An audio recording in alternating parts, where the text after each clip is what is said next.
My wife Adrienne and I and our family have always felt like there was more for us. Although we've done great things in the music industry, we've done incredible things. God has blessed us richly, from Ohio to Houston to here in Los Angeles. And everywhere we've gone, our heart was to make a difference. And that difference making began to take shape over the last couple of years. We really felt this push the closer I got to 50 to say, hey, I want to do something significant to help advance God's kingdom in the earth.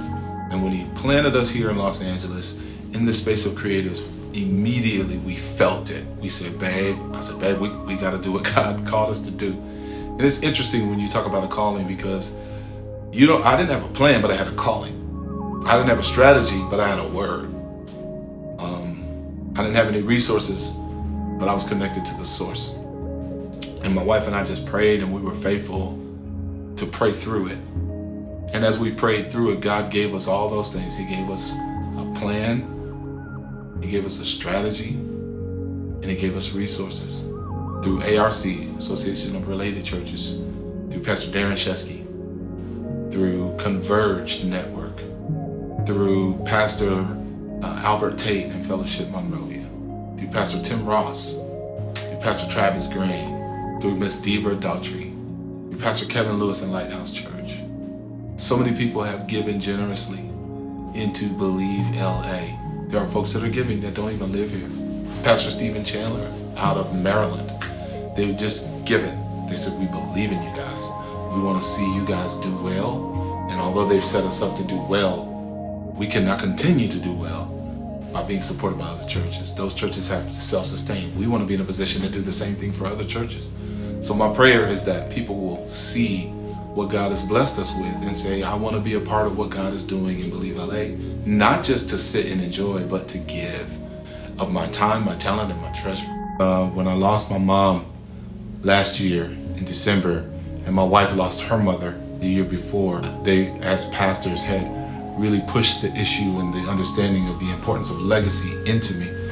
And so when my mother died, she was such a dynamic spiritual person in my life, I thought some of my legacy had gone away. And the Lord let me know, no, you are her legacy. It's not the place, it's not the building, it's not a location. You are her legacy, and you are your father's legacy. And I started thinking about the legacy God wants me to leave.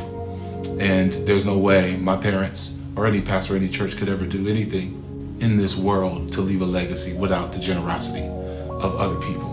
God will use people to use their power, their ability, and their influence and their resources to help you. That's literally the definition of favor. Someone using their power, ability, and resources and influence to help you. And this is beautiful that they've given, because that gets us here. But the only way we can go beyond here is if God begins to move on the hearts of the people that are literally drinking from this well, eating from this table, and that are sitting in this room saying, man, I love this place. This feels like home. I'm not sure what God wants me to do. I'm not sure what God is going to do through me in this church, but I believe that this church is a good place for us to not just give to give through.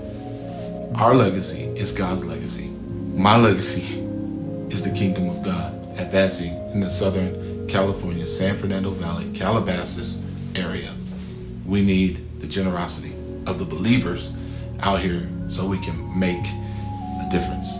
Our goal is to mark a city that will mark the world. And we hope you believe with us. We're just going to do what God called us to do, and that is to be good stewards of what He's given us so that we can bless the people that He wants to bless.